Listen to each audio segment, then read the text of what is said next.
Great. Good evening and welcome to the May 27th, 2020 North Andover Conservation Commission meeting. Before we begin, I just have a little announcement about tonight's meeting format.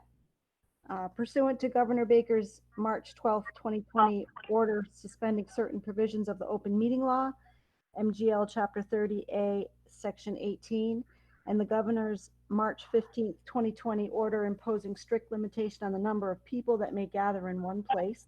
This meeting of the North Andover Conservation Commission will be conducted via remote participation by conference call to the greatest extent possible. Specific information and general guidelines for the remote participation by members of the public and/or parties right and/or requirement to attend this meeting can be found on the town's website. For this meeting, members of the public who wish to watch the meeting may do so on their televisions by tuning to the Comcast Channel 8 or Verizon Channel 26 or online at www.northandovercam.org. No in-person attendance of members of the public will be permitted, but every effort will be made to ensure that the public can adequately access the proceedings in real time via technological means. In the event that we are unable to do so, despite our best efforts, we will post on the North Andover website an audio or recording of this or transcript of this meeting. If the public would like to participate in public hearings, please email your questions or comment prior to or during the meeting to the Conservation Administrator, Amy Maxner, at amaxner@northandoverma.gov. The question or comment will be read during the proceedings and responded to accordingly. So we'd like to start with taking a roll call of Conservation Commission members present, and then as we get to agenda items, we'll call for whoever's representing to announce themselves. So we'll start with the commission. Jack first. Jack Maben, present. Joe Lynch, present. Albert Manzi, present. Lou Napoli, present. Deborah Feltovic, present. Sean McDonough here. Great. Okay. So it looks like we have two sets of minutes for approval. The April 22nd and the May 13th meetings have been transcribed, and both Deb and I have reviewed and made our edits. So we need a motion. I move it. We need a second. Second by Jack. All those in favor say aye. Aye. Aye. Aye. Opposed, and that's unanimous. Okay, well said, Amy. Great. All right. Another second item on the agenda is a minor modification for 1210 Osgood 242-1692. I'll give a brief description of what the modification request is, and then I'll let the project team take it from there and get into the details. Amy, can you hold on 1 second? Yeah. For administrative correctness. Oh, I'm sorry. Yes. Lou needs to recuse for the Yes. purposes of this filing, and we just need to make that part of the record. And Mr. Manzi will be the chairman. I will chair in his place for this item only. Thank you. Got a little ahead of myself there. All right. We just need to. Everything has to get. No, you're right. We don't want the Attorney General calling us up tomorrow. So the commission received a letter request modifying the order of conditions for 1210 Osgood, a sketch plan and excerpts from the original stormwater calculations. They are requesting a modification to allow for construction of a swale to correct an inaccurate topo survey The swale is needed to create a preferential flow channel for stormwater discharging behind the clubhouse to feed wetland A. The post-construction survey discovered that existing topography was not allowing flow to reach the design point and therefore not in compliance with stormwater regulations. The work to construct the swale will remain outside of the 25-foot no disturb zone. And the other change in this modification deals God bless. with landscaping revisions involving removing ornamental trees at the base of the retaining wall behind the clubhouse, which aren't doing very well due to the shade regime there. Moving those to an upland area in the site, and then reseeding at the base of the wall with a native seed mix. And so I'm going to allow the project team to identify themselves. Good evening, members of the commission. Joe Pesnola from Hancock Associates, representing Princeton Development on this item. Thank you for hearing us. What happened out here is we had installed some of the landscaping per the plan, and some of the evergreens weren't doing well. They in fact died, and the landscaper believed that it was because it was just too wet down there. When we went to do a site investigation and some as-built topography, we noted that water was getting trapped that was coming out of the drainage system outlet that's located in between the clubhouse and the garage building that's next to building D. Water was just getting trapped down there. Going all the way back to the original design with Lisa Eggleston providing peer review services for your commission, it was super critical in Lisa's mind and the commission's mind that we balance the water that was going to the three wetlands, and we called them A, B, and C. So what's happening is, the prescribed post-development amount of water is not getting to wetland A. So I think it's a combination of doing the grading at the bottom of the wall in accordance with the design plan, and maybe just not tight enough topography down there to understand the necessary flow path. So when we put the drainage structure, the outfall there, with the intent of getting it to wetland A, it's not getting there. So it's not a very defined swale. It's basically just getting some topographic redirection down there and reinstalling the root trap so that it's pointing in that direction to break the velocity. We're proposing to install or temporarily move the erosion control so that we could affect that grading. We're going to jute mat the swale area, loam, and as Amy said, seed the area with a native plant mix. There's some invasive buckthorn down there, so that's the only vegetation that will be impacted. And where it's invasive, it's a good thing to get it out of there. With regard to the landscaping, there were 7 trees, evergreen trees and ornamental trees that were proposed down there. And I have to admit, I missed this one. And I guess I'm not alone. Some others did. It makes no sense at all for the ornamental trees to be down at the base of that wall where no one can see them and no one should have to go down there to maintain it. It was always my vision, and I'm sure the commission's vision, that at the base of that wall and the base of all the improvement towards the wetlands was just going to be naturalized and not subject to mulching and maintenance and all of that. So when we approached it with the planning board and Jean Enright, she was in total agreement that it didn't make sense for those to be down there. And she's allowing us to relocate those up on the development plane.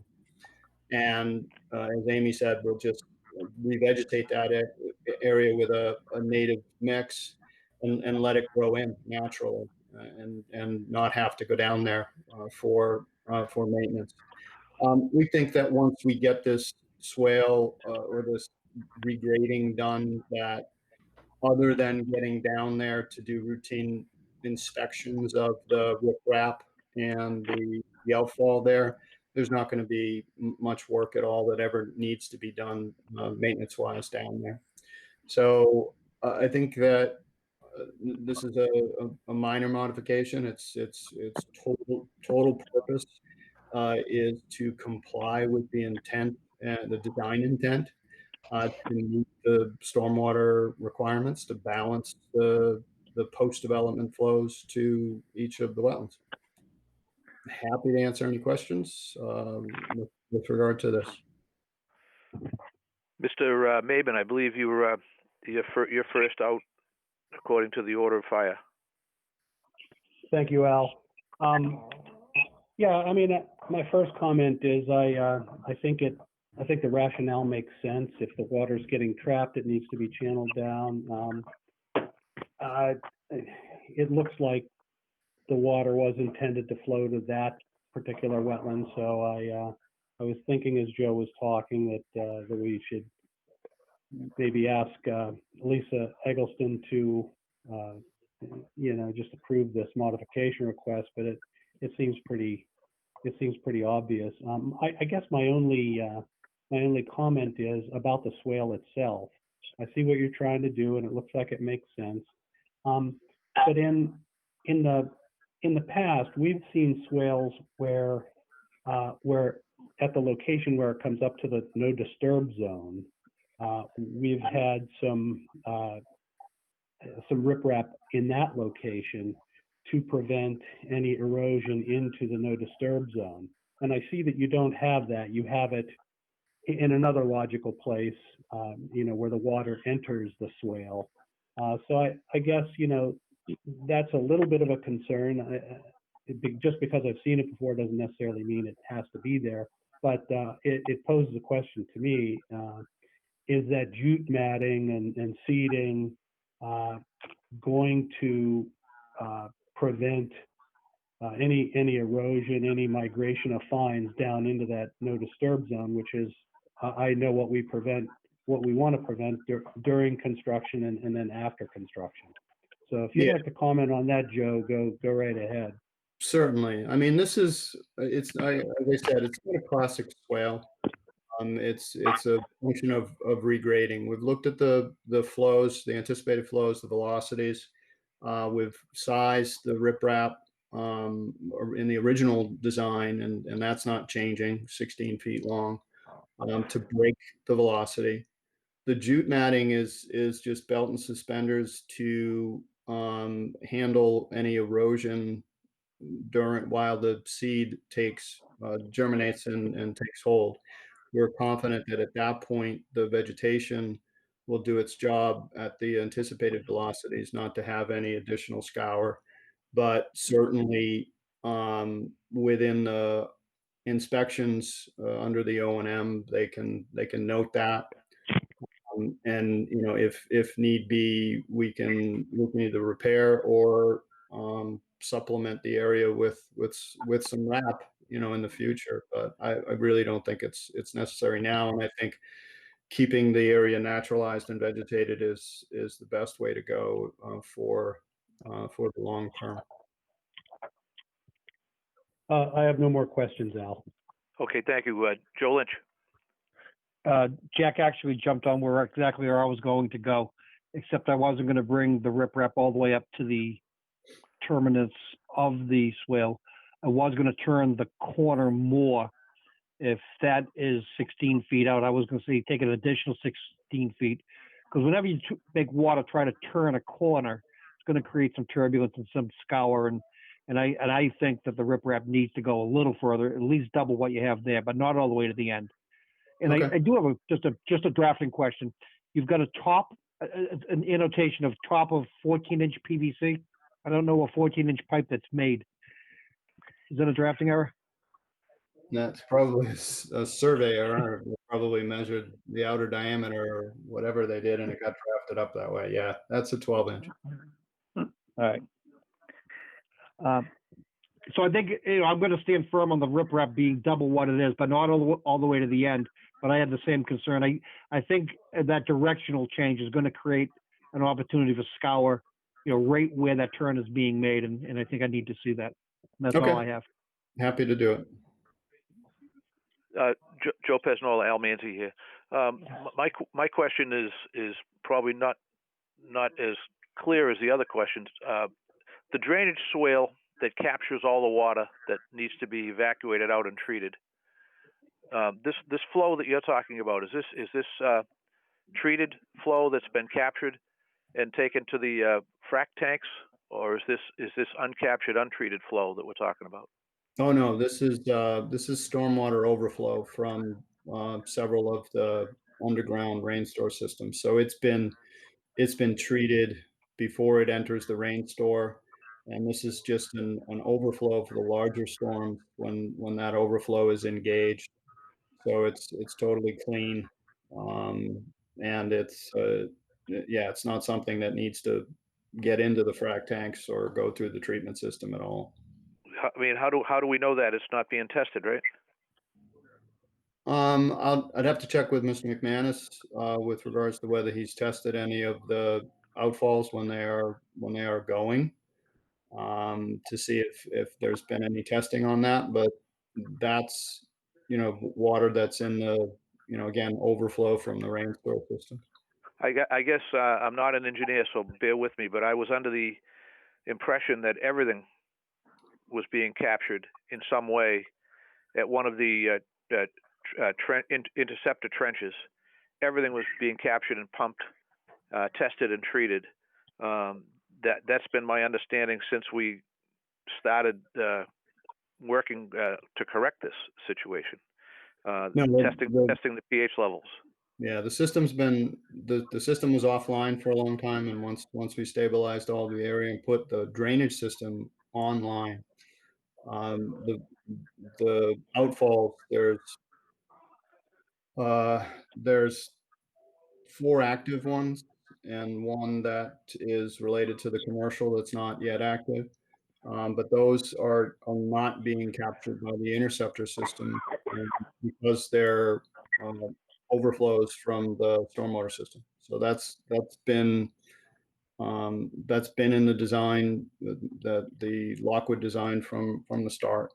But it is a important question that is that on Mr. McManus's list of things to test, and what's the pH level in those? I mean, thank you for acknowledging that, but I can only say that I'm under the impression, if I'm mistaken, then I'm really mistaken, but I was under the impression that nothing was going anywhere without being captured and tested, based on the trending data that we've been looking at there for more, close to a year. Yeah, I mean, the whole concept of the interceptor system was to handle water that was moving towards the wall underground. So what would be going there is any exfiltration from the rain store systems, but there was never a plan to capture these 4 or 5 outfalls, which are again only engaged in larger storms when there's the rain store systems fill up. I'm sorry if we missed that. I'm sorry we missed it. It would be difficult to do that because we've got a base flow, and the base flow is coming into the capture system at a fairly constant rate. Even after it rains, we get a spike because there's more water going into the ground. But the overflows are, in the larger storm events can be a significant amount of water, and at that point, highly diluted. First of all, shouldn't be coming into contact with RCA, because the notion is that this is water that first lands on the pavement, no RCA there, goes into a catch basin, goes into a closed pipe system, goes into the treatment system that's peripheral to the rain stores, goes into the rain stores, and again, in the rain stores, we removed or kept clear any RCA from those. The system fills with that clean water, and you get the overflow into a closed pipe system and goes to these discharge points. So there's really no mechanism for the water to come in contact with RCA soils along that pathway. But certainly you've raised the issue, you've raised the misunderstanding or miscommunication of what the system is and isn't.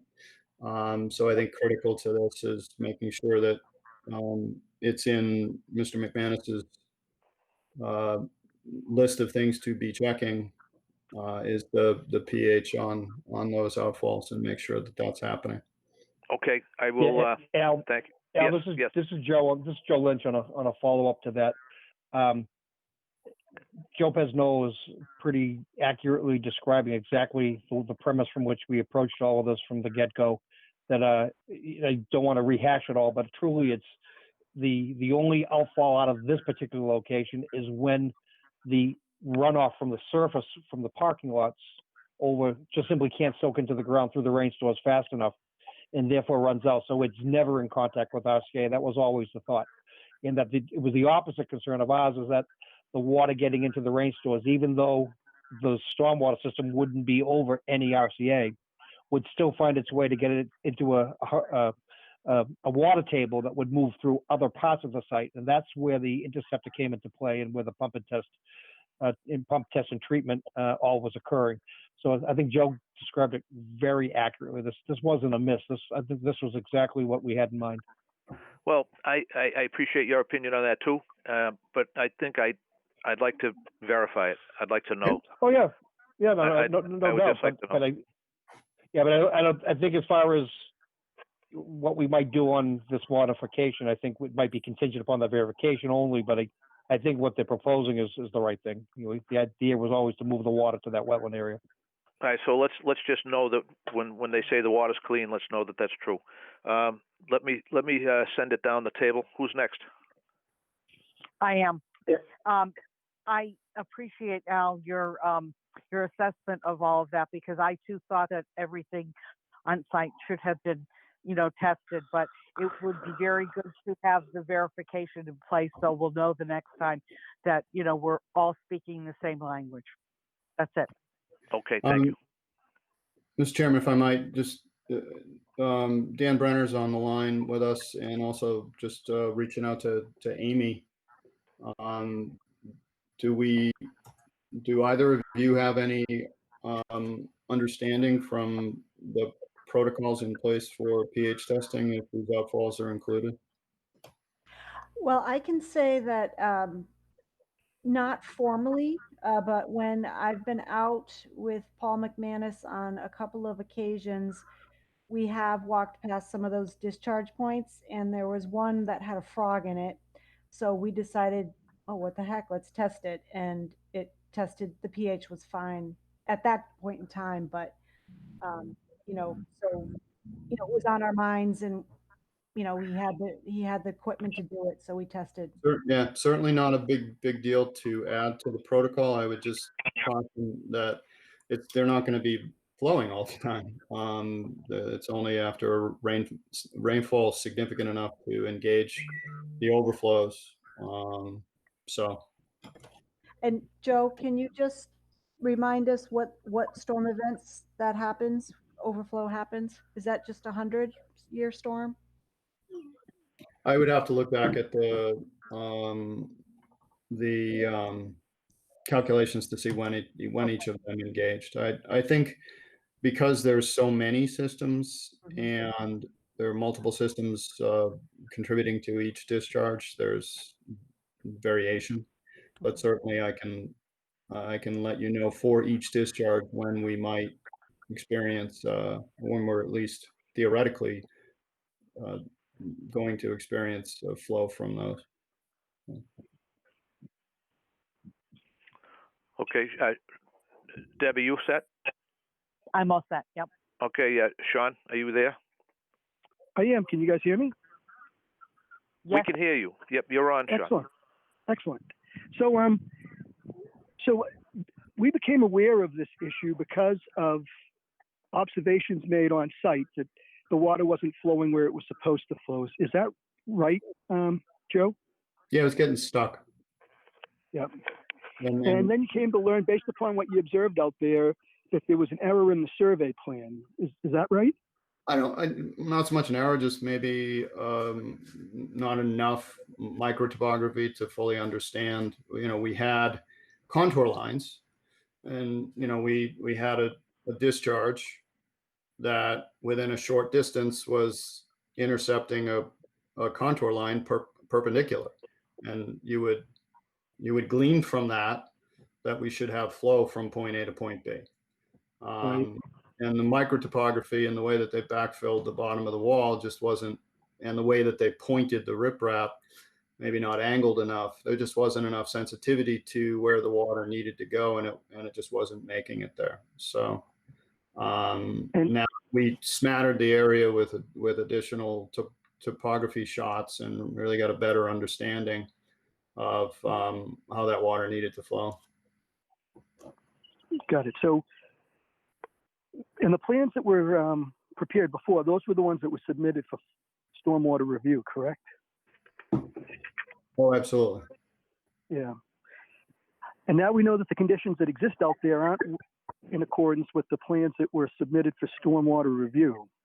So I kind of look at this maybe as a minor modification, but I think it's, more of a significant issue on what the underlying problem is. And that's that the surveying was not accurate. And based upon the surveying, the stormwater analysis may not have been accurate. So, my proposal is to correct the symptom and not just identify the cause. And, at this point, now that you have an accurate survey plan, I think maybe it's time to send that out for stormwater review, have it taken, have it looked at. And, if the conditions are fine in accordance with what you're proposing, then go ahead and do it. But, it is different than what was presented earlier. And in all honesty, as far as, I don't know, my confidence in things going well on this project, I don't have a ton of it. So I would propose sending it out for stormwater review based upon the new survey drawings. Well, I wouldn't classify it as inaccuracy. It's an anomaly. When we do a survey, there is a number of topographic shots that are taken. From that, contour lines are generated, and I don't think it's much different. I think it's a combination of some microtopography that was not represented on that survey, because when we survey a 25-acre tract of land, we're taking a shot, every 5 feet. It would just be, it's just not the standard of care that any surveyor would do. So I think it's a combination of that and the way that the contractor backfilled the wall and set the riprap, and it was getting hung up. From the standpoint of whether or not the original assumptions in the pre-development stormwater calculation defined how much water was going to wetland A, you've got to look at that from a macro level, and there's a large area that is flowing overland to wetland A.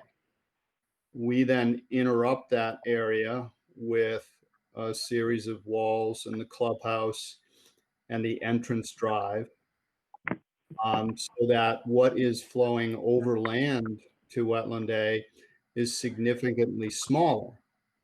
The way we compensate that, so we balance the post-development to the pre-development and not starve the wetland, is by directing this stormwater from the stormwater system after it's treated to supplement the water supply to that area. So now what was, a significant area of overland flow is now a point source discharge, or it's getting its contribution from a point source discharge. So now, yes, the end topography is important to make sure that concentration of water gets to the appointed place. So I don't think there needs to be a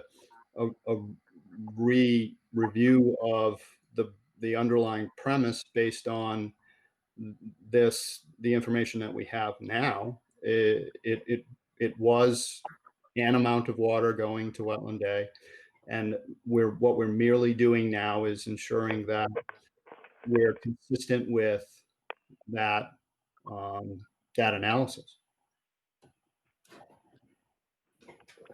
No, I appreciate your thoughts on that, but I think the conditions that are existing on site are different than what they were surveyed, and you're physically seeing that difference in where water is moving and where it isn't moving. So I think it would make sense to get the plans reviewed that are consistent with the conditions on site to have it reviewed, because I can tell you that I don't have the ability to do that. And maybe one or two commissioners do, but it's not enough to get us to where we need to go, to have that confidence going forward, at least from my perspective. Okay, Sean. My question would be what would be different with regard to the outcome of that analysis. We can't, and I'll answer my question in the way of just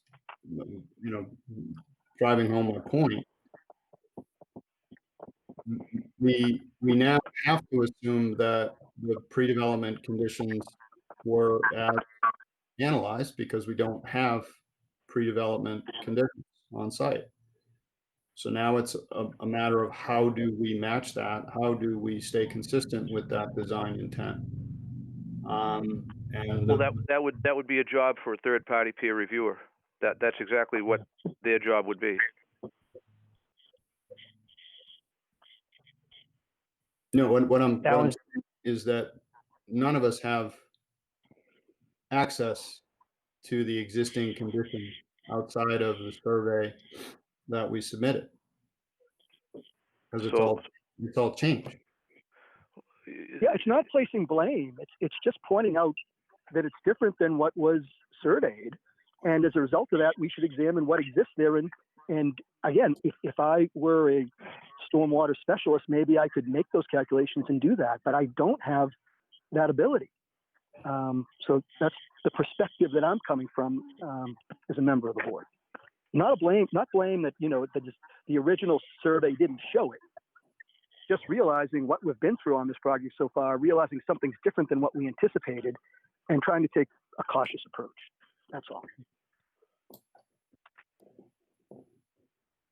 And this is Al Manzi here, Joe Pesnola, and others. It's kind of a confidence thing for us too. Anyway, at least it is for me. I need to have confidence in what's going on, and I just I'm not there with this just yet. And I'd love to have it reviewed by somebody that's competent, that has parameters of what to review, and give us the confidence we need to go forward. Al, Joe, go ahead. Yeah, all right, go ahead. I'm listening. Yeah, I'm sorry, I didn't mean to cut you off.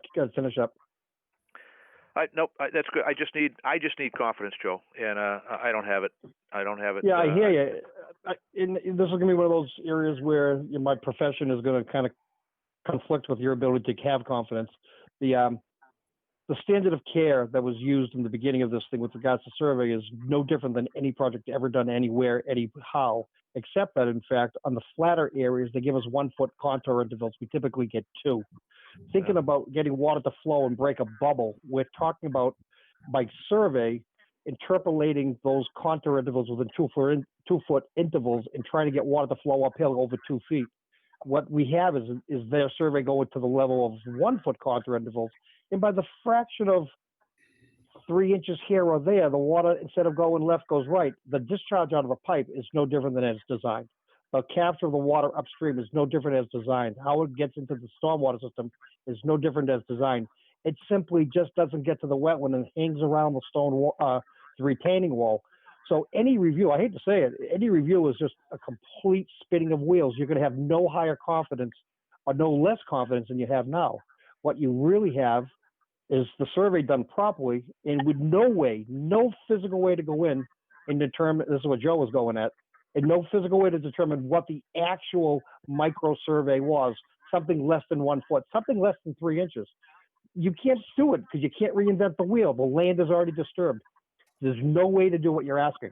That's what I'm driving at. And I hate to say it, it's, these things happen on every single project everywhere. What didn't happen here is they didn't just go out and fix it on their own. They came back to us. Every contractor just simply fixes it and gets the water to go where it's supposed to go. Well, I beg to disagree with you on that one, Joe. I think that I think the history. No, I think you don't have the confidence, but I don't. Yeah, I think you got a different issue with the history. I don't think also we don't. You can't disagree with what I just said. Part of what also is troubling me is is what triggers the overflow. What's the storm event? We haven't. I mean, what's caused it to happen so far? It doesn't seem like it's been one of those stormy rainfall. I don't think it would take a lot of effort to have it looked at and have the stormwater reviewed. I think if you want to get it done quicker, I think that's what has to happen. We're not going to. I can tell you what we're not going to do. We're not going to debate it ad nauseum tonight. Understood. Understood. I mean, I can just disagree, and that's all there is to it. But I'm one vote. But you're asking for something that can't be produced. Okay. Well, then you know what? It'll be an easy job for the third-party peer reviewer to do it. Then it won't be difficult at all if what you're suggesting is true. That's the purpose of third-party review, to provide information to laymen like me that happen to sit on a commission. I apologize. I wish I could grasp what you guys see. I don't. So I need someone to help me along. So is there anybody else from the commission that has any other questions of the applicant? And Mr. Pesnola, do you have anything else you want to add at this time? No, Mr. Chairman. Does anybody feel moved? I do. With that, I'd like to move to discuss the scope of third-party review as well as escrow funds. So I move for further discussion. Okay, so there is a motion and in order to engage third party. Okay, a motion and a second. So now we'll have discussion. What the motion needs is a scope of work and an escrow of funds to produce it, and then the selection of a third party, which I think we normally leave up to Amy. So with that, the scope of work should be, and Joe Lynch, this is where I'm going to rely upon you to try to see the world through my eyes for a minute and give me a scope of work.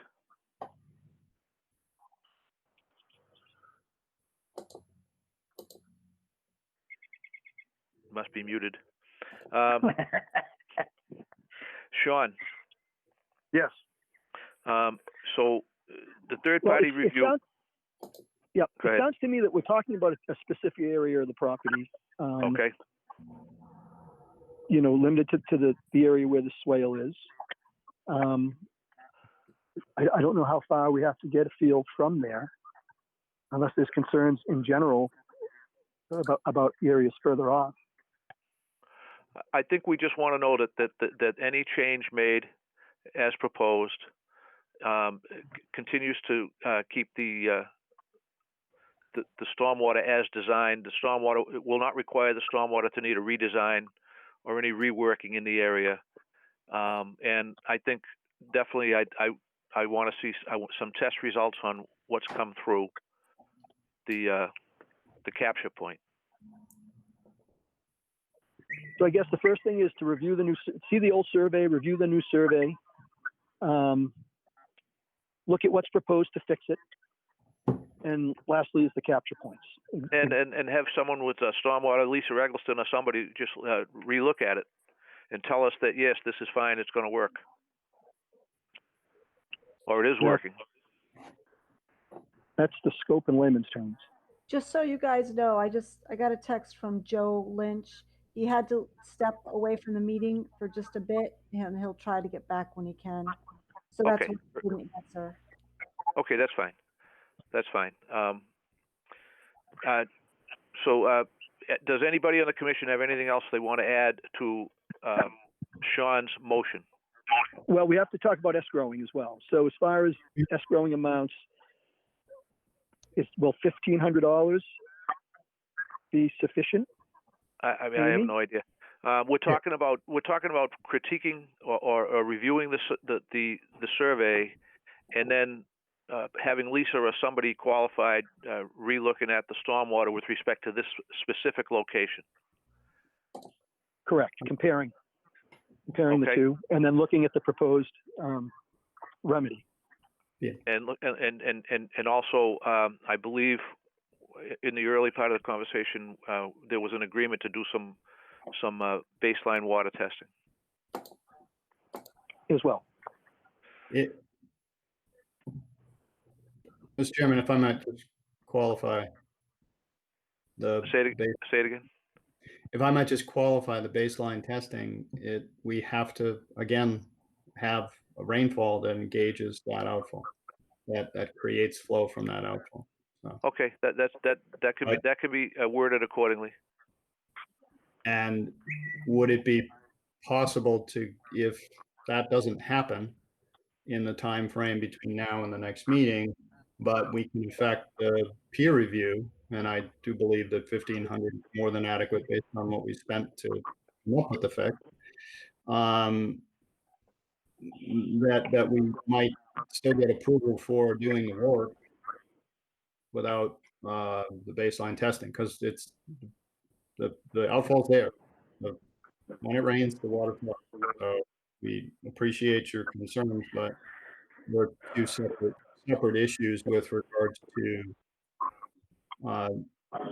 fixing the grading problem. And I think we can word the baseline testing to be completed when the opportunity presents itself, so that you wouldn't have to wait on it. That wouldn't be the one factor that ties up the project if everything else comes together with the review. Would that be Correct. fair enough? Wouldn't be a contingency. Yes. We want it to happen, but we're not going to make it the trip lever. If that's okay, well, I think that would probably be fair if you do. Yeah, because we're trying to button the site down. Understood. All right. So, Sean, you have a motion. We have a second. Is there any further discussion from the commission on the motion and the second? Who seconded? I'm sorry. Jack did. Okay, thanks. Jack, do you have anything else you want to add to this? No, it sounds like we're going to authorize a $1,500 escrow for a third-party review of the survey and stormwater and its effect on the stormwater management functioning.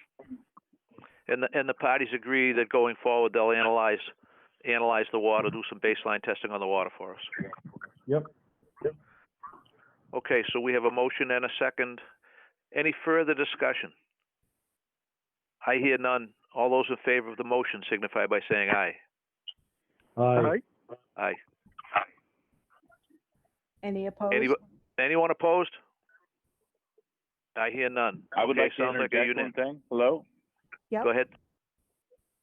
Hey, this is Bill Trump with NRP. If we can produce documentation from Lockwood that this water has previously been tested, does that negate the need for future testing?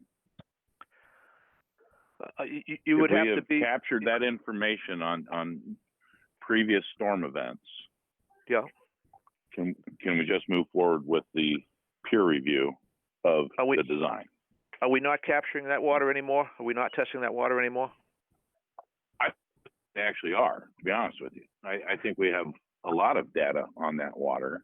So if you have that, I would say submit it to Amy, and then she can let us know. And if it's being done and has been done, we're certainly not going to make you redo it. Okay. Okay. Fair enough. Just get that info to Amy so that we can understand what's actually happening. That's all we're looking for. Perfect. Very good. Okay. Thank you. Thank you. All right. So and the motion passes. Amy, the motion passes. Yep. And you heard the discussion on stormwater. Yes. Okay. So Al, do I now need to continue the hearing? Say it Or again. Do we now Yes. need to move to continue the hearing? Yes. So moved. Second. Second. Motion and a second to continue. 2 weeks, Amy? Yeah, June 24th. Okay, June 24th. All those in favor, say aye. Aye. Opposed? And this item stands continued. Thank you. June 24th is 4 weeks. That's a lot. Okay, we're looking for 2 weeks, Amy. Yep. So today is May 27th. 2 weeks from today is, hold on. Let me go to the e-calendar here. June 9th. I'm looking at June 10th. 10th. Okay. I'm so sorry. Yes, I thought we were in June. Wishful thinking there, kid. Don't wish All your right. life away. I'm so Yeah. sorry. I know. Okay, All right. yes, June 10th. So I'm sorry. is June 10th a valid date, Amy? Yes, that's our next Okay. meeting. Sorry. Okay, so this item stands continued for 2 weeks to June 10th. Okay. Thank you. Thank you. All right, guys. and I yield the chair back to Mr. Napoli. Thank you, Al. Good job, Commission. Next order of business, Amy. Okay, let me just, so Joe Lynch just texted me and he's having trouble getting back into the meeting, so, Give him a minute to get back in. yeah. So I just wanted to text, Brian at North Andover Cam to let him know. I don't know why. He's locked out apparently. So can't put your PIN number back in. That's weird. Okay. Okay. Hopefully we can figure that out. *6. No. He can't get back into the meeting. For Oh, some no reason. kidding. Yeah. I don't know why. Okay.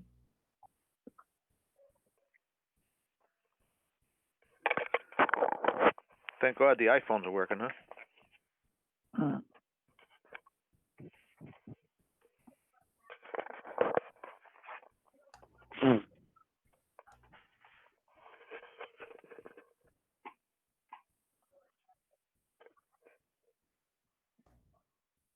Okay. So the next item on the agenda, there's small projects. And the first is NACC number 51. 234 Brentwood Circle. This project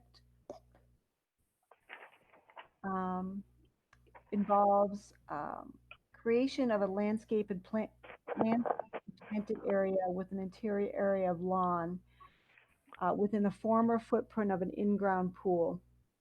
The in-ground pool was filled under an RDA in November of 2018. There's a native plant list that was included with the narrative of the project. All work is by hand with no heavy equipment, and all activity is outside the 25-foot no disturb zone.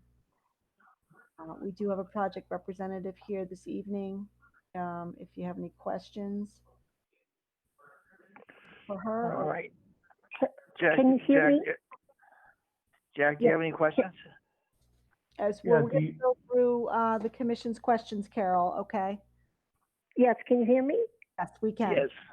Oh, good, okay. All right. Jack, do you have any questions?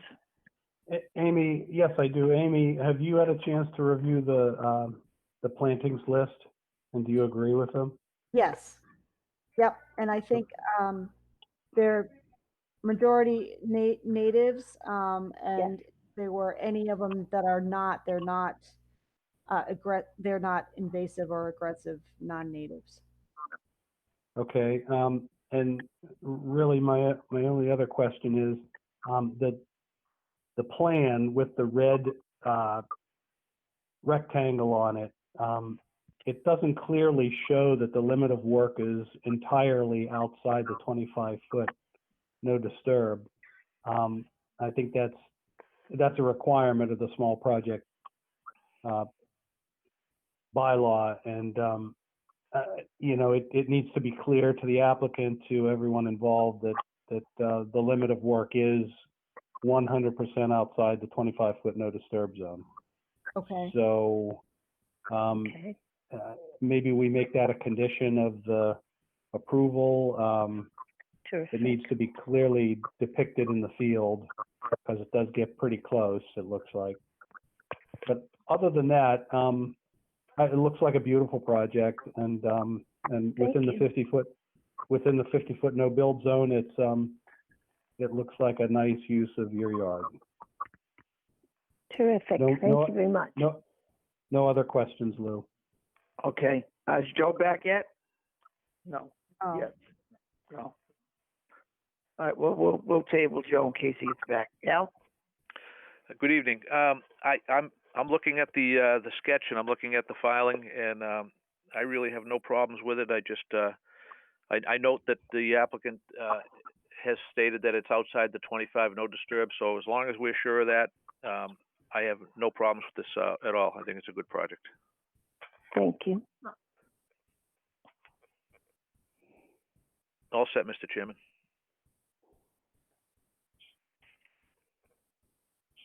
We lose Lou too? Oh man, I hope not. they're dropping like flies.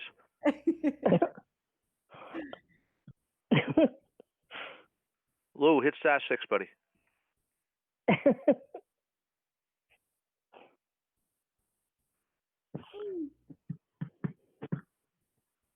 Huh? So Amy, close. see if you can make contact with Lou on a text or on your cell phone. Yeah. We'll just stand by for a minute, folks, until we Sure. get Lou back.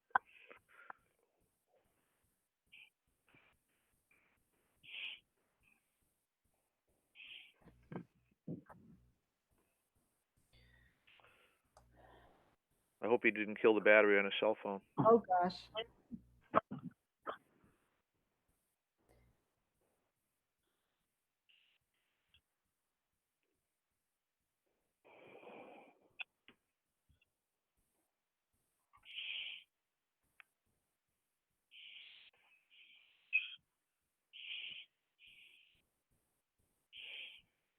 Hey, Debbie, you still there?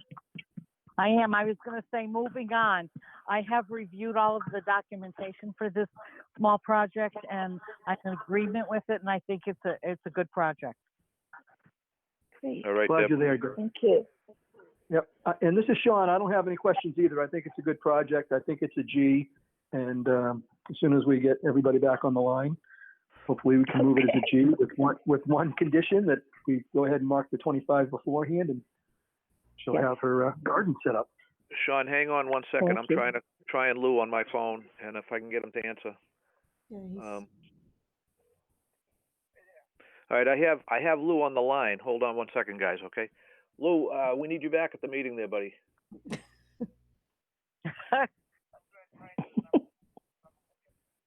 Do you want us to move this small project along while you attempt to log back in? All right, I'm going to leave you on speaker. Amy, Lou wants to make sure there's pre-construction on this project with you. okay. All right, and anything else, Lou? Okay. All right, so pre-construction for Lou. Lou, I'm going to hang up with you and let you try to log back on. All right, he's logging back on, I think. Al, Yes. if you text me Lou's number, I can call him and add him to the call on my iPhone. So he All right, won't be on the conference call number, but he should be able to participate and hear everybody and speak just like he would be. All right. Who am I? Is this Jack? No, this is Sean. Sean. Sean, Stand by, buddy. Yeah, thanks. All right, Sean. Louis' contact information is on its way to you right now. Okay. You should have it immediately. Meanwhile, with respect to 234 Brentwood, does anybody have any other questions or comments or concerns? If not, we'll call it. Okay, so Amy, what letter is this small project? G, category. Okay. G. So I need someone to move it and classify it as a G. So moved. Second. Motion and a second. All those in favor? aye. Opposed? Aye. And it's unanimous. It's a G. And now that we know that it's a G, we need to have a motion to approve it as a G. So moved with the condition of a pre-construction meeting on site. And marking off the 25. Yes. Okay. As amended. Second. Second, Motion and a second. All those in favor? Aye. aye. Opposed? And that's unanimous. 234 Brentwood, Thank you're all you very set. much.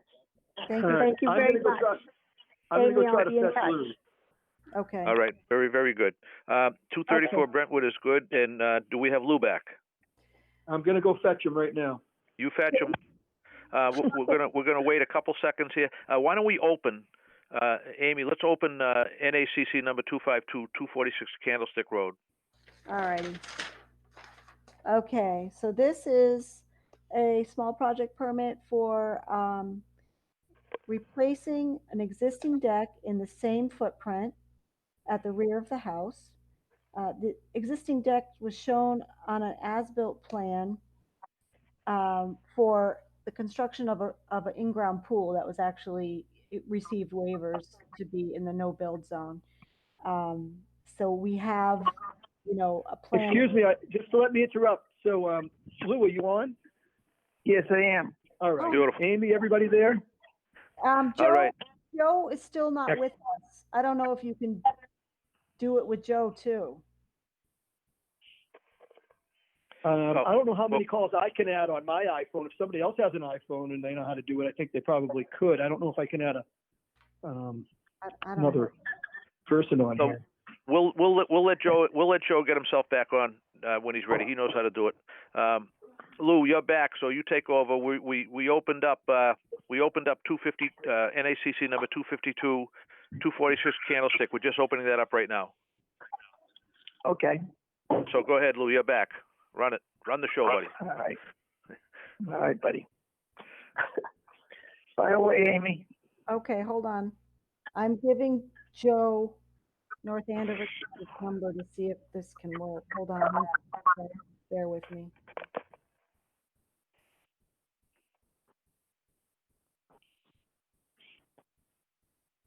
Okay.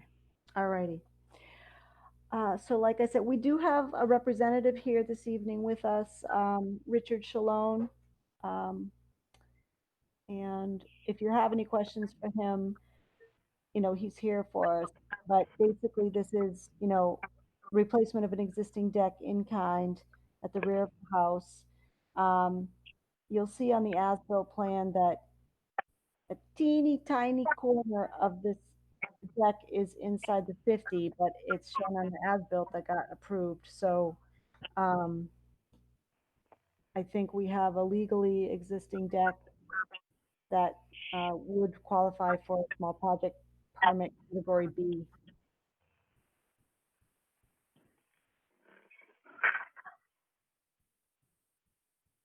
Amy, can you refresh my memory? Is this the one that was a deck and then he wanted a little bigger?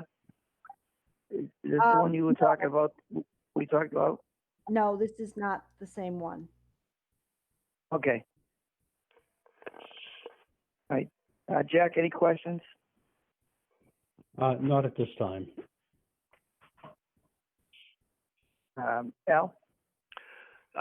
I don't have any questions on this filing, and I don't have any problem with it, Lou. I don't see any issues at all. Thank you. Deb? No questions. Sean? I don't have any questions either. It's in kind. It's not getting an inch bigger. So it looks approvable from my perspective. Very, very good. We're looking, we need to see, I got you, Sean. Why don't you make a motion? Well, I'm not going to move the waiver. I'll let somebody else move the waiver, but I'll move. Why don't somebody else move the waiver, and then I'll go ahead and move that we approve it under whatever section it is for in-kind replacement of decks. Lou, I will. I'll move the waiver for them. I move that we issue a waiver for 246 Candlestick Road. All right, need a second? Second by Jack. All those in favor say aye. Aye. Aye. Aye. Opposed? That's unanimous. I have a quick question then. Do we allow waivers on small projects? In kind. If it's an in kind replacement, as long as it's in kind, Lou. Okay, I knew you and Sean were experts at small projects, so that's all. Well, we're the official subcommittee, so. We're an old subcommittee at this point. That's an old subcommittee, but Okay. it's still valid. It's still there for perpetuity. That's right. Sean, you gotta do the motion because we have the waiver. Yes. So I'll move it. And Amy, remind me, what section is this? Is this B or C? B, category B as a. So I'll move it under subsection B for incline replacement of a deck. Okay. And I second it. All those in favor say aye. Aye. Aye. Opposed? And that's unanimous, Amy. Okay. Thank great. you. Any conditions? I guess we could do a post-construction. All right. So I move that we approve the project as planned with post-construction meeting. Second. All those in favor say aye. Aye. Aye. Opposed? And that's unanimous. 3 motions for a small project. That redefines. I know, huh? Wow. Well, we want to put them on solid ground here, you know. And the waiver. All right. Next one, Amy. All right, great. Moving along. Okay, the next thing is it's a public hearing for an RDA application for 206 Olympic Lane. So this project involves the removal of 9 large white pines. These white pines are located in the 100-foot buffer zone. Actually, 7 out of 9 of them are in the no disturb zone to a wetland. They are all in the second 100 feet of the riverfront area, and they are within Natural Heritage Endangered Species Priority Habitat at the side of the house, actually at the side of the driveway for the most part. The commission was provided with an arborist report on the tree's hazard and conditions. A crane will be used to remove the trees and will be operated from the paved driveway. Let's see. So I had recommended that perhaps some replanting be proposed, and the arborist thought that introducing light to this area would encourage sprouting of volunteer sprouting of surrounding vegetation. So I can, I'll defer to the commission on what they think is best. The applicant is here with us this evening, Mr. Seidel. So if you guys have questions, we can go through questions and go from there. Okay. Jack? Yeah, this is a little bit of a tough one for me.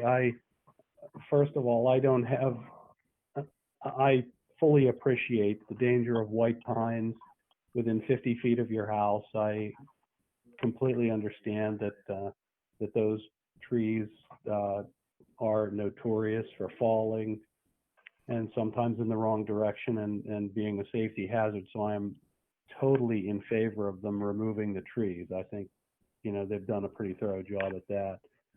My issue is with it being a negative RDA. Oh, There are some important reasons. Well, there's some important impacts that removal of those trees is going to have. Some of which I think Amy's aware of in terms of removing shade and changing temperature of the buffer zone and the water, having 7 of them being within the no disturb zone. So if we issue a negative RDA, it means that, okay, we're going to issue some conditions, but we're saying that it's really not within our oversight. And where this is such a sensitive area, and certainly within the riverfront, I think it isn't prudent to issue a negative RDA. It could be a simple NOI, and I think we've done that in the past.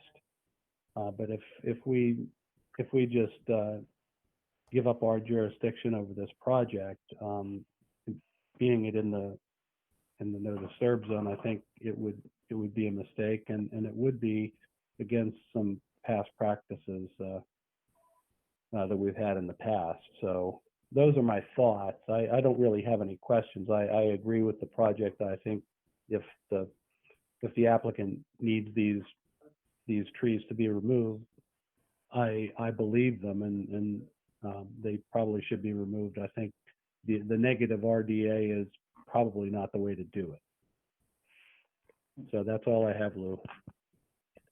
Thank you. Al? Hi there. So I'm reading this. I understand Jack's concern completely, and for good reasons.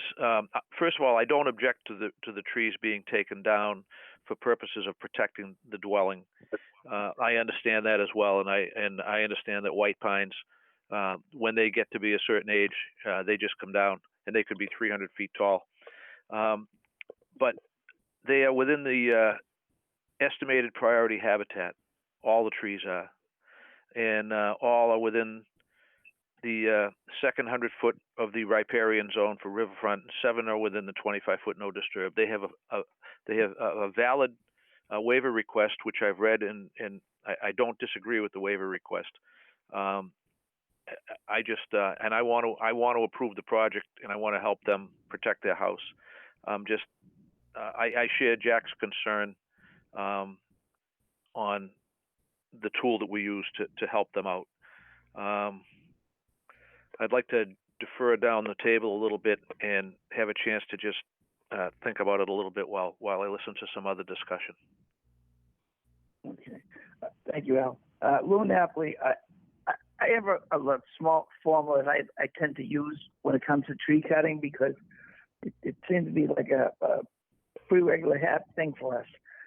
If the trees are healthy and they're not a safety factor, I'm not in favor of cutting trees down.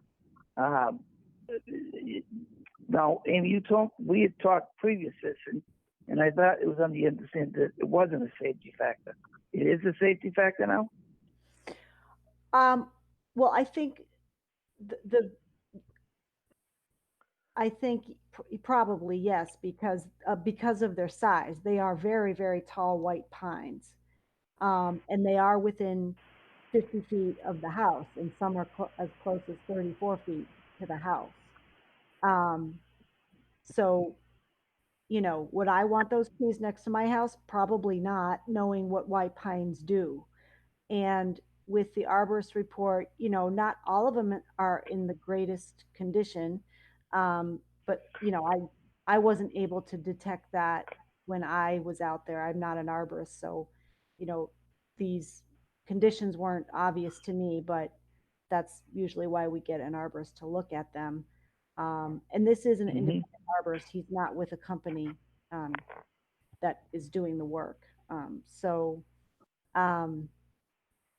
But again, I was just hesitant because it was in the no disturb zone, there were so many. But I don't disagree that they're, trees that you don't really want next to your house, because that's, white pines are just shallow rooted and, dangerous no matter what, I guess.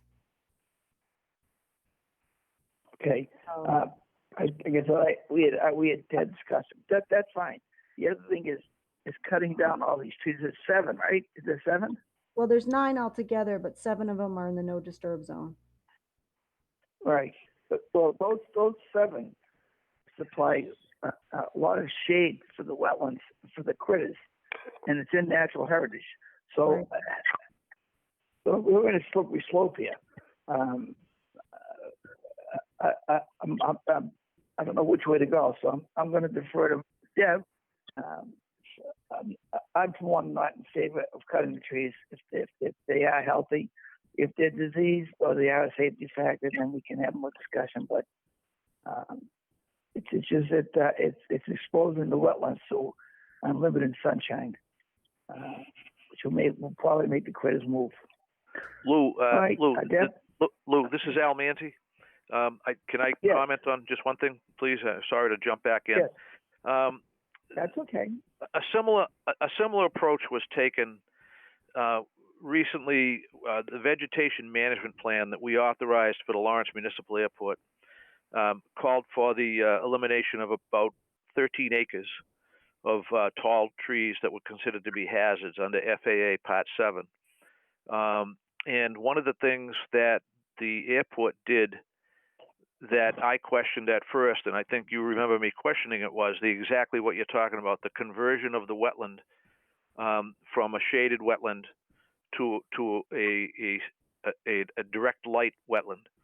And one of the things that the airport did to answer that was they planted a low-growing shrub layer in place of the trees, things like high bush blueberry and other plants that don't get any higher than, say, 8 or 10 feet.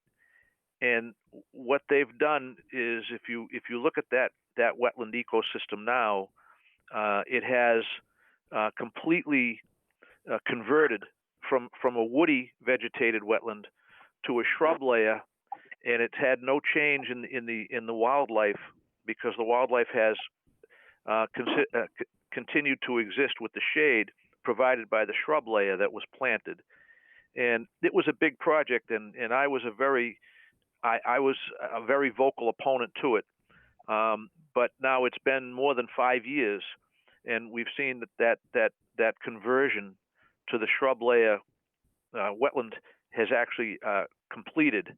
And there has been, by all reports that we've received from the VMP and site visits, there has been no change in the wildlife on the site, and there hasn't been any conversion back to tall woody vegetation. Perhaps that's something that we could give this applicant some homework to go forward and talk about and research. When and if the tall shady trees are gone, how do we protect the wetland from direct sunlight, and what type of replanting would do that? That might might satisfy the concerns. I know I have concerns with this priority habitat, but I also have concerns that the arborist report that shows these trees are in signs of decline, and when you have a 200-foot white pine that's in signs of decline, it's not going to take long. No, I agree. So anyway, I'm just thinking, we can look at the wildlife perspective through the same method that was used at the airport to convert that system. What do you think about that? No, I would be in agreement with you with that. I forgot about the airport. I just don't like randomly cut trees and just that's it. We should have something in place where it's a wetland and it's natural heritage. So that's what I was trying to bring that out. And I was waiting for some input from the commissioners. You helped out tremendously. Thank you, Al. Yep. Thank you.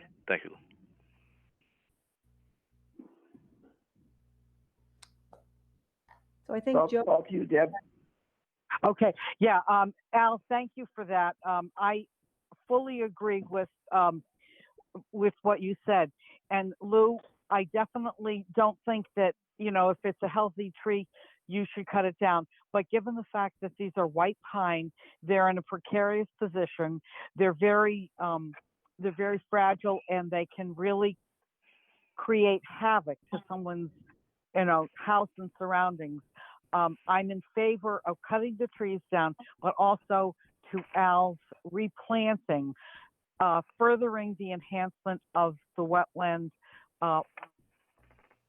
flora. So I think I'm in agreement with what Al has said. Thank you. Sean?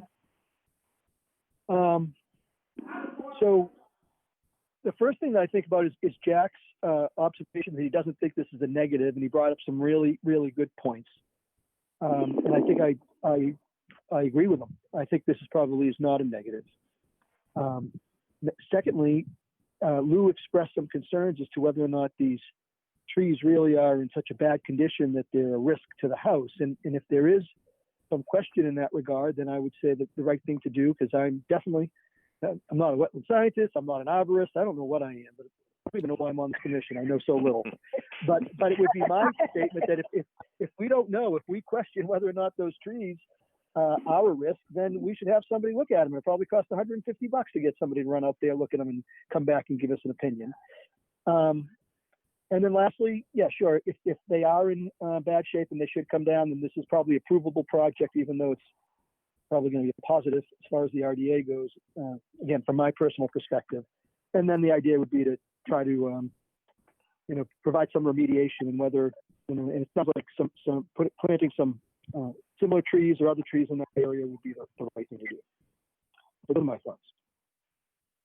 Thank you, Sean. All right, so where do we go from here now, Amy? Well, Amy, this is Gary Seidel. Is it possible to speak? Absolutely. Gary Seidel. Yes. He's the applicant. Thank you so much. It's great to be with you all. Thank you for the consideration here. I know these are difficult decisions to make, and as just as an aside, I've been we've lived in North Andover for 21 years. I actually sat in on the master plan advisory committee for the town. Very dedicated, and also, in my development work, spend a lot of time with parks and people like Groundwork Lawrence around, the importance of open space and natural habitats, and not destroying that. So, that I do take that very seriously, and taking anything down is not my first instinct. The reason that sparked this was because, we've been here a long time. We saw what I thought was, you have to also keep in mind, we're in a heavily wooded area that may not have come across in the application or in the report, but, Amy walked the site with me also. I mean, there are thousands of pine trees, around the home. So while it seems that 7 sounds like a lot, and I'm not saying it's not, it is in a very heavily wooded spot. But besides that, my concern again was safety of the house and my family. Which is why I hired Jim MacArthur as an arborist, because that's not my expertise. I asked him to be very specific around what is, in danger based on the angle that the trees were, the condition of those trees, the possibility of it hitting our home. I'm not looking to spend extra money to take down as many trees as I can. It was more about safety, and that's why I spent a good amount of money and time with Jim to look at the condition of these trees. And so I have to trust, a very well-regarded arborist on the condition. And if he felt that those were in danger, I have no reason to, and it comes highly recommended. I have no reason to think that that's not the case. And again, I would like to do the right thing by the town. We've been here for a long time. Because they're in that wetlands area, obviously we're taking them down in a manner that is not going to disturb that. We're leaving the stumps there. and therefore I don't, I'm not a arborist either. I guess the way we looked at it was that we would not be really disturbing the existing ecosystem that's there. And it's possible that maybe with that additional light, and again, it's very heavily wooded, so those trees that do come down, maybe that extra sunlight may allow for additional growth there. I'm not really sure, but that's how we looked at it, really from a safety and liability, but also minimizing how much we want to take down, because I love the wooded side that we have, and that's not our intention to spend extra money to take extra trees down. It's more for safety and being practical with what we suggested. So, and honestly, I'm not sure what a negative RDA is. I apologize for that. But if someone could explain that, that would be a big help, just so I understand the context of the question. Thank you. Sure. I'm happy to, Gary, I'm happy to explain what a negative determination is. It's basically says that it acknowledges, yes, that you are in the commission's jurisdiction, but it says, however, your project will not result in a negative, will not alter the wetland resource area, and therefore you wouldn't be required to file a notice of intent, as long as you do the project as proposed and follow any conditions that the commission assigned to the project. Okay, thank you. So, Lou? Yes. So I just opened up the tree remediation report that was prepared for Mr. Seidel by James MacArthur. It's quite an extensive report. It's multiple pages with photos and descriptions. It's really, I think, as complete a report as you could ask for from an arborist, along with the photos and descriptions of the trees. I think the only thing that I would recommend, I have no problem with their report. I don't question Mr. MacArthur's report at all. The only thing that I would do is, again, I would just try to find a way to have a more specific replanting plan to prevent a tall woody vegetation from retaking and yet cover the ground so that the smaller creatures have the shade they need. I think that's very doable, and I think that if you can open that MacArthur report up, it's quite extensive, and that's all. Okay. Thank you. Fine. Thank you, Al. What I was just going to ask Amy was, if the trees were cut down, would the vegetation support the area, or does it have to be like putting some blueberry bushes or some type of vegetation that has some height to it? There's probably some things that would volunteer. I didn't take an inventory of, what was there. But I mean, I would say that, a replanting plan, we could get a really good mix of sort of, trying to get some conifers back in there. So I actually downloaded I think I downloaded the photos on the link. So I think there's room for planting. I mean, that's kind of that was my impression. Lou, could I make a suggestion? This is Jack. My suggestion, I'm looking at the report as well, and in the report there is a section called remediation plan. It's on page 7. It talks about taking the trees down, and it verifies that the trees will be taken down and removed. It doesn't really address in much detail, in any detail at all, about what's going to replace the shade and what is going to preserve the quality of that habitat, which we know is sensitive already. My suggestion is that that maybe we could continue this, and I hate continuing things, but maybe we could continue this, and maybe they could address more thoroughly how they could preserve that in their remediation plan with specific species to be planted, and maybe comments on the values of those species. And he's got a plot plan from the Essex County Registry of Deeds.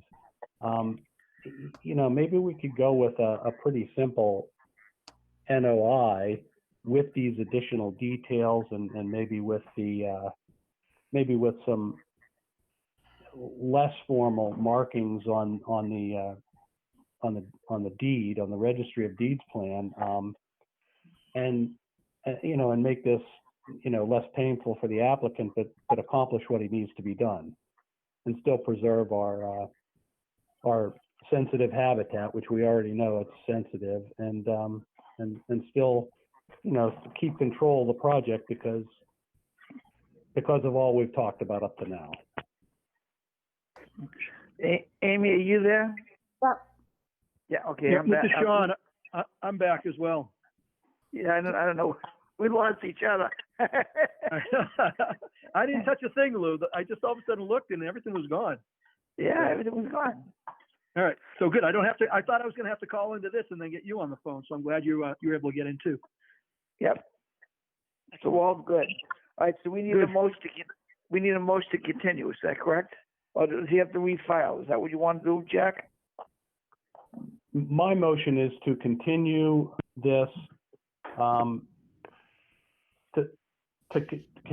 continue this, to see if we can justify it as a negative. Actually, my motion is to consider it a positive. So and see if we can do this in a reasonable way. So is there a way to make it happen? I appreciate your motion, Jack, and I don't necessarily disagree. I'm just trying to help the homeowner out. Is there a way to just instead of voting and finding it a positive, is there a way to just get it to be continued and have them convert it to an NOI and save them some time? I guess that's a question for Amy. How do we help the guy out and not make him lose 4 weeks? Well, we could perhaps tap Natural Heritage for recommendations on a planting plan. You know, the applicant hasn't, you know, has expressed willingness to do this, and yeah, but Jack wants it as an NOI, and I hear consensus down the board that they want it as an NOI. So, what would it take? What would it take to, without killing a lot of time, have this come back as an NOI, rather than going through an appeal period and all that stuff? Well, I wanted to interject you just for a second. I'm not crazy about an NOI, and Amy, if we get Natural Heritage involved, it's going to be more than 2 weeks. Yeah, gotcha. So, I know. Yeah, no, I see your point. So, could we do it a negative RDA, we have 3 conditions. We can have them condition submit a planting plan. What else? And whatever else you want, we have to do erosion controls for sure. I think if we look at, I think if we have everybody take a look at the VMP for the airport, that really was an extensive VMP that did exactly what we're saying to do here: take away the big ones and replace them with small ones. And the integrity of the ecosystem wasn't burnt out by the sun. A lot of the homework's been done. That's all I'm saying. Well, then why don't we just continue it in what it is, and consider an RDA? This way, it's only 2 weeks. In the meantime, he can work with Amy to get a planting plan similar to that of the airport, and we can condition the rest of the stuff. Well, just remember, you got a couple of commissioners that are thinking positive. So I'm not trying to sway anybody. I'm just asking for the best replacement plan possible. we don't want to send them out to enhance this RDA and then vote it into a positive NOI. That's what I'm saying. Don't Yeah. give mixed signals. Don't give them a homework assignment and then make it positive anyway. If we're going to do it, or you know, find a way to give them advice. That's all I'm saying. I'm just suggesting that we try to be considerate of everybody's time. Yes. Look And at guys, it, just if I may, just for a second, just so I can be a little bit more educated as I consider this. When we say a negative determination of applicability, I know, you know, our standard is 3 conditions or less, but what are we actually saying that this is not going to have a negative impact on the wetland? Is that what that determination really is? Yes. Well, if we're able to get the replacement planting plan that we want, then for all intents and purposes, that would be true. Okay. Because all the NOI does is force them to go into more detail on the drawings with the survey and with all the work that's done. It just the NOI is more detail, and we can put more conditions. And we don't have that detail right now. And we don't have that detail. Yeah, we don't have soil samples. We don't have water table levels. There's a lot of things that we would get on an NOI that we don't have. And if that's what we need for comfort, I don't object. I'm just saying, let's just tell this guy right now that that's what we need, and not make him come back 14 times. You know. And from the looks of this report that he's got, it looks like this guy's pretty qualified. He probably could come up with a good remediation plan if we require that. Well, I think if we point him in the right direction, he can go find one that's already on file. We can point him in the right direction. You know. I agree.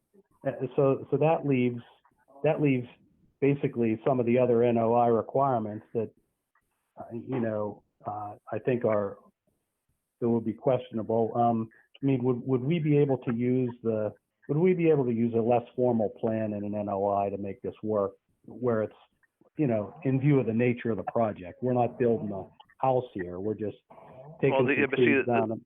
The trouble is we live and die by the application checklist. And we send people home if they don't have every box on the checklist completed. And that's what you're running into. If you say do an NOI, okay, do it, but then they got the application checklist for the NOI and they got to check every box. We don't waive that list, because that's the slippery slope, truly, is waiving the checklist. So yeah, I don't disagree. So if you say NOI, okay, no worries, but then that subjects the applicant to the checklist and everything that comes with it. So I'm just and I'm not saying I'm not objecting. I'm just saying let's not give them any let's not, like I said, don't give them a homework assignment and then flunk them for it. Yeah, I agree. Yeah. Well, to be truthful, I think we can do an RDA. Being negative is if one of the conditions is a planting plan similar to the airport, erosion controls. I can't think of anything else off the top of my head. I mean, you would need. The other thing that you could ask for is a soil random soil analysis. A couple of tests, soil tests over the site. Just to see what the soils tell you. That'll tell you a lot about the planting plan. The soils really tell you everything. And I suspect Amy already knows what those soils are. But if we have just like a 1-paragraph report of what they are, that helps in completing the replication plan. What to plant. Mm-hmm. Right. Mm-hmm. Okay. All right. So why don't we just take a quick poll? I'm just trying to. I'm with Al with this. It's trying to help the applicant the best we can, because evidently the trees aren't what they're supposed to be. I'm not a big fan of white pine, anyways. But evidently the trees should come down. It is a safety factor, and the condition of the trees aren't the best in the world.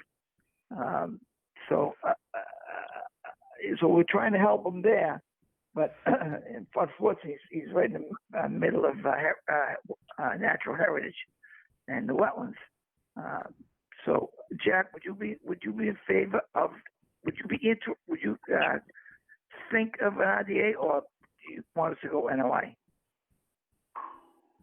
Well, with the condition of the application right now, it's definitely a positive. It's NOI. Basically, he hasn't. The application hasn't convinced me that they're not going to change the nature of that wetland and the quality of that wetland, and it's a sensitive habitat area. So right now, I would say positive. If he developed the detail and the planting plan and the schedule, I guess to Amy's approval, and then we could condition, post inspections with conservation staff, and maybe even, monitor, checking in, monitoring for like 4 growing seasons. Boy, that's a lot to condition on a negative, but I think I could be persuaded. Okay, thank you, Jack. Al? I guess I agree with Jack. I agree with all Jack's points. They're right on, and I can't do any better than that. Thank you. Deb? I would go with the RDA. And Jack, I was just wondering, you had said 4 growing seasons? Yeah, 2 per year. Oh, okay. So it would be okay. So it wouldn't just be a 2-year period. Why would you do it per year? Well, there's 2 growing seasons per year, as I understand it. So right, but normally we just do a 2-year growing season. I mean, we've never done. It's probably saying the same thing. Yeah, I think I was going to say, we've never done 4 years. Right. So usually monitoring is done at the height of the growing season, usually in mid-July. Yeah. And for 2 growing seasons post-installation, full growing season. Right. Okay. Yeah, I just wanted clarification on that. But the thing is, if there was a planting plan, I would be in agreement with the RDA. Okay. Thank you, Deb. Sean? So Lou? Yes. It could part of the planting plan. It would have to be a very extensive planting plan, and could part of it be soil tests throughout the site? Yeah. Well, we could. I just want to get Sean's input on it, and then okay. I'll Yep. summarize. Yep. Sean? As Al very eloquently said, I kind of think Jack said it very well. So I do think it's a positive. I think everybody wants to work with the homeowner. And if it can get to a point where we feel that the wetlands aren't being negatively impacted by this based upon the application, then I'm on board with that as well. So, I really echo Jack's comments. Okay, I'm in harmony with Jack also. I think so. So the conditions would be a soil test, a planting plan similar to that of the airport, and erosion controls. Well, there'd be more. There'd be and you want a post. So there'd be 4. I think you need a wetland scientist analysis of the system, of the wetland system. I think we really need a wetland scientist to analyze the system as it is now, and to give render an opinion as to the survivability of the system once the trees are removed and the sunlight is changed. And if my suggestion let's just see if, because I'm not a wetland scientist, see if my suggestion of a shrub layer wetland is correct. I could be wrong. Okay. So we need them to, at the very minimum, to engage someone at that level, which is, where you start chewing up times, but if we want to try to help them, that's going to tell us everything. If the scientist gives us a report that we don't like, then we all know it's going to be a positive. If we get a report that we can all have confidence in, then perhaps we can get agreement on everything and make it a negative. So I think it's very much up in the air, but I think we need that scientist to get out there. All right. So having 3 conditions is supposed to limit that. That's kind of an unwritten rule. That's an MACC. It's an MACC It's an MACC recommendation. Just remember one thing: what a notice of intent gives you is an order of conditions that is tantamount to a contract that is recorded and it's enforceable. The 3 conditions on an RDA, at the end of the day, really aren't worth the powder to blow them to hell. So if you really want control over the site for 3 years and you really want to have a say in it, you have to have a notice of intent that gives an order of conditions. There's no order of conditions with an RDA. So it's a comfort thing, and you have to. Do you have agreement with the homeowner, with the property owner, and do you feel that a negative, you can get what you need with a negative? If you don't, then you got to go with an order of conditions. So that's really the difference. All right. So like I said, we're trying to do a time element thing, and I don't think we really have to. The thing of it is, so what we're saying is we really should think that he should file for an NOI. Well, that's what I'm saying. If we're leaning that way, let's just tell him that tonight. You know, if we're all leaning that way and we feel like we need the order of conditions to preserve the integrity of the site, let's not screw around with a 2-week or a 4-week continuance. You know what I mean? Because all that's going to do is push his project out into the middle of the summer, which is where he doesn't want it. You know. I agree, because we already went up to work the 5 already, 5 conditions, and we haven't even thought about it. So I mean, you know, that I don't know how else to say it. You know, those are the options. Yeah. Mr. Chair, can I ask a question just so I follow kind of where we're going here? So, if I present you with so the requirements of me are to hire a wetland scientist to kind of understand the system that we have, to produce a remediation plan that's more thorough and detailed, and within a certain timetable. And at that point, you know, if that's accepted, we're granted a permit to do the job. I'm just trying to walk through this a little bit because, to be honest, you know, we've spent about $1,500 so far. We haven't taken anything down. We're about to, you know, if we have to hire, you know, other professionals, I need to understand kind of the scope of the work, again, simply because I'm worried about hurting our house and our family. So I want to just know what my scope of work is so I can figure out how to proceed. And do I understand that properly? Yeah, what we're trying to do is we're trying to hash this out. We're trying to stay with an RDA, but as we go along, it doesn't look that way. So instead of waiting 2 weeks for an RDA, if you come up with all these plans, we'll do a positive RDA, and you file for an NOI for the next meeting, and get a wetland scientist and notice about it, and check all the boxes, as Al would say, and we go from there. That'll make everybody happy, and it'll probably keep your project in the same timetable. Okay. So we go through the same process of notifying the abutters, filling out another application, hiring a wetland scientist, and probably my arborist to put together a program that's for approval.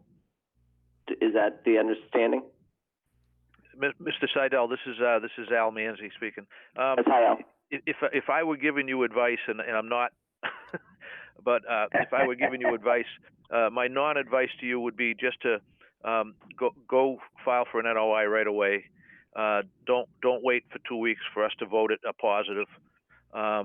You could get started on filing an NOI now, and we could probably open it and close it the same night, provided that your wetland scientist gives us a positive report on wetland conditions and future conditions going forward with what kind of planting is required.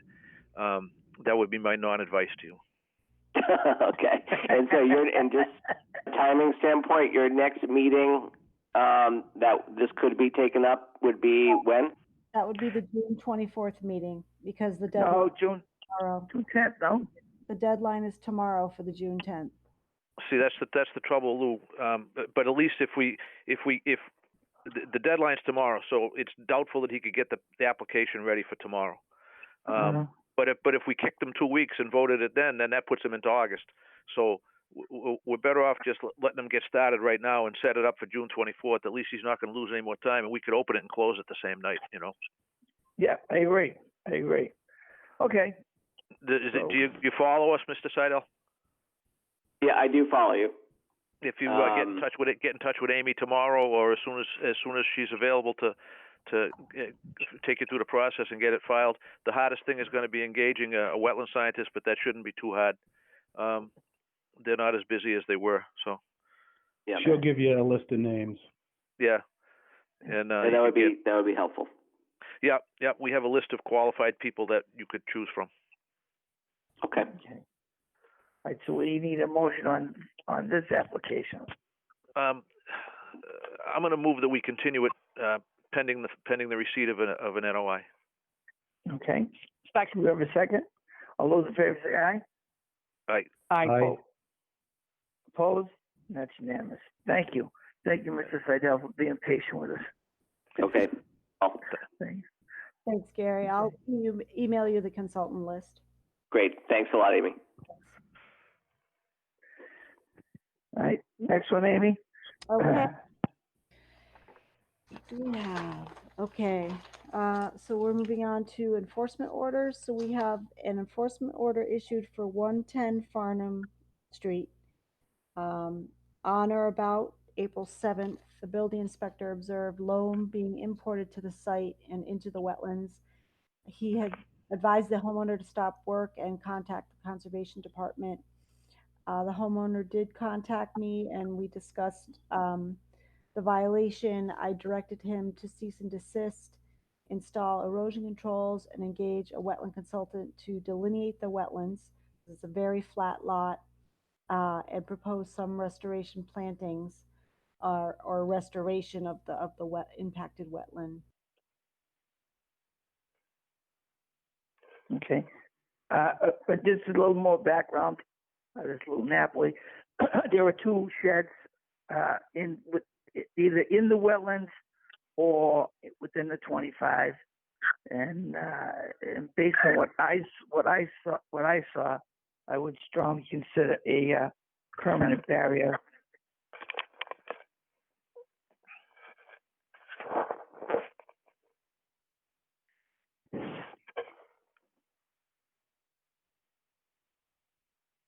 Amy, this is Jack. Is this supposed to be a septic system upgrade? Jack, I can hear you, but I don't hear anyone else. Yeah. It seemed to go pretty I'm silent. on. Yep. Maybe Amy dropped off. Did we lose Amy? Is Lou there? I don't hear Lou either. Okay, I'm sorry, I was muted. Okay. I am so sorry. We need you to demute. All right, I'm muted. All right, I'll start my spiel again, okay? Okay. All right, so this is an enforcement. Is Lou on the line? Guys, is Lou on the line? So we've lost Lou too. Oh man, they killed Kenny.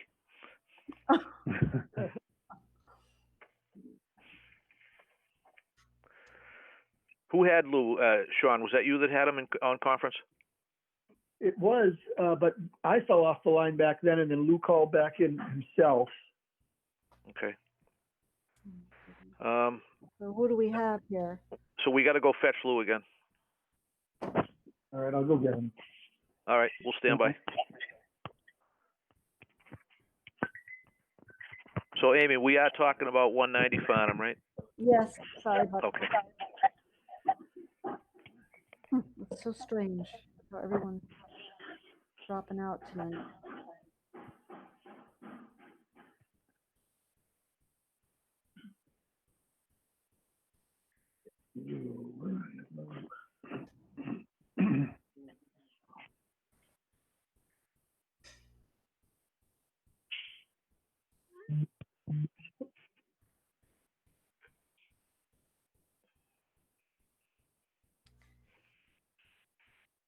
So, who's still online, Amy? You and Jack?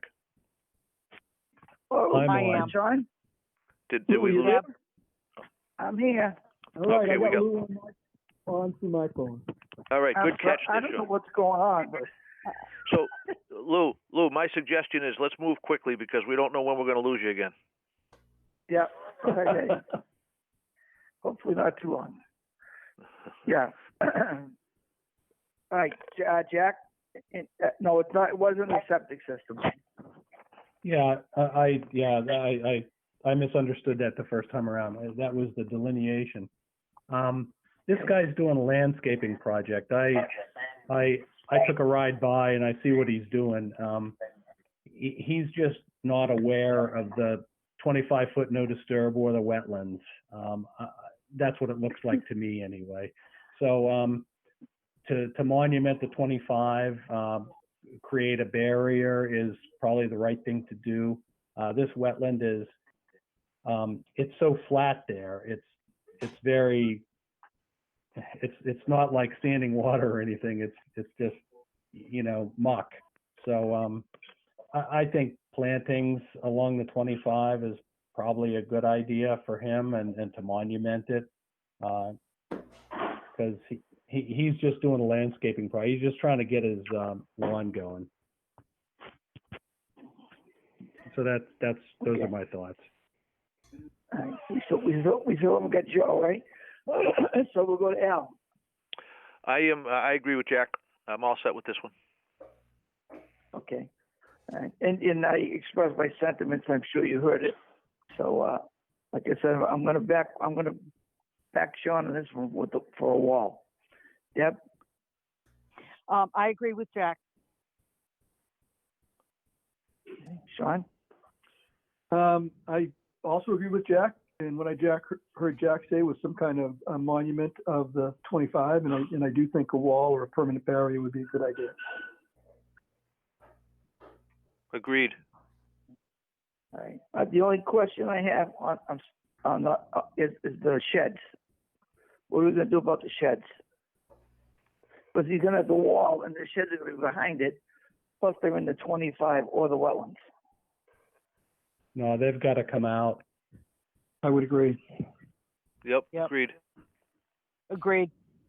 Okay, so I guess you guys, I was muted when I was talking. So there's a 2002 as-built plan that shows the shed to the west that is still there.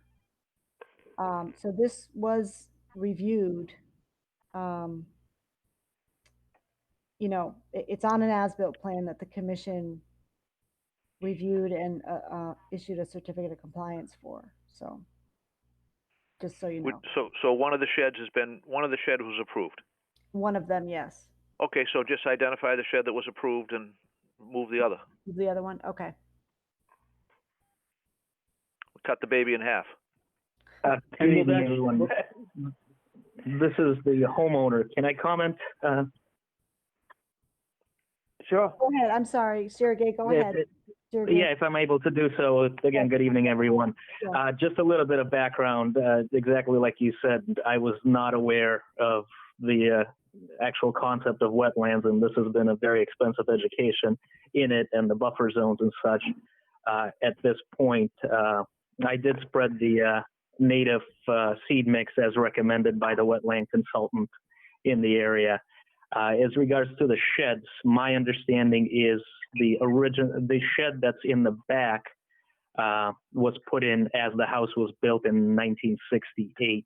The second shed was added by a previous homeowner in the foundation of a shed that was there when it was built, again, back in the 70s. And when I purchased the property, both of those were on there. Oh, no kidding. What year did you buy it? This was 2016. You bought it in 16. I Okay. believe so. It might have been 15. I would have to go back. It's been, I think it was 16. Okay. Amy, do you have any? Did you ever do any historical? Yeah, so the small shed that we don't see on the as-built plan, it's really hard to see when that thing appeared. The aerials aren't clear, so I couldn't tell you. Okay. I mean, it looks maybe it was there by 2011, but before that, I don't know. But before this guy bought the place. Yeah. All right. I see. I have the as-built up on my. I can see the original shed on the as-built. Right. Okay. All I right. mean, if I could weigh in, Lou, what's going on here? This guy's he's trying to improve his yard, and that's all good. We're trying to protect a wetland, and that's our job. I think what they're recommending is to keep a lot of that loam in place, plant the seed, the native seed mix, and get it established, establish a good, stable, no disturb zone. But as an enhancement, I mean, he gets a better yard out of it. But as an enhancement to the wetlands, we could require him to relocate that second shed out of the no disturb zone, and that's typically a remediation we would require on a project like this. So yeah. That's just a suggestion. And again, the homeowner, just really quickly to comment on the ability to move the shed. I honestly don't think it's going to move. It would have to be destroyed in the process, because it's not a solid kind of structure. A little bit flimsy would be the description. It's not affecting anything as far as wetlands or disturbing any part of it. It's just there. But as far as relocation, I really don't think that would be feasible, just structural wise. Well, just to make you aware, the wall will separate your shed from your house. So if you're comfortable with that, and the commissioner says that that's pretty much grandfathered, then that's fine. But it's just that this is we're not saying the second shed is grandfathered. The first one, the big one. The one that's on the as-built, I would have to say, my opinion would be grandfathered. It's right on the as-built plan. Right. But now the wall, the farmer's wall that we want him to put up is going to separate the shed from his house. Now, so this is shed number 2. Just so we know. Shed number 2 you're talking about, Lou? No, the big shed, the one you were saying that he wants to keep. I mean, we'll let him keep it there.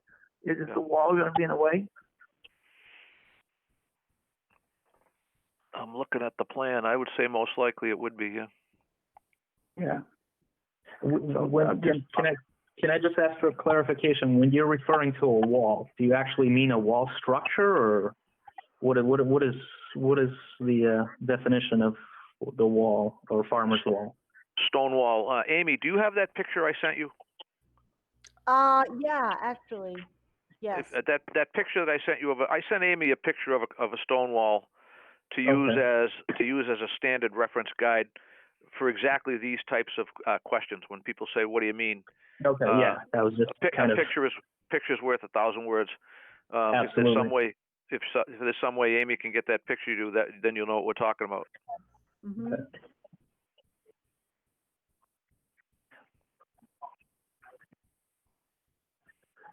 Okay, so we want to have a stone wall along the 25. Yes. Okay, and we Want him to move the small shed? Yes.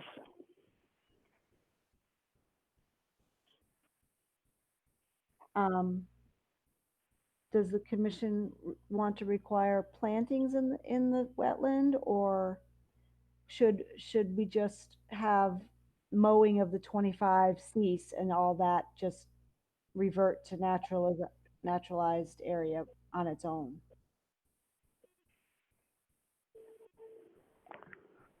What's going on in the 25 now, Amy? It's being mowed.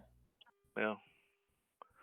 I mean, if you look at our historically, we allow one per year mowing. We just gave the historical society twice per year mowing. Usually that's as generous as we get in the 25. Right. And again, this is the homeowner. Can I clarify one other thing? When you say the 25 is looking at the plan that Amy sent, the 25-foot no disturb zone, is that what we're referring to? That dotted line? Yes, So exactly.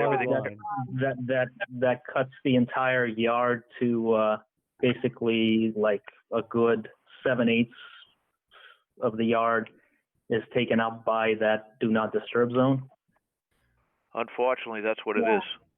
So what we would do is measure the 25 off of the existing wetland flags that your wetland scientist placed. Okay.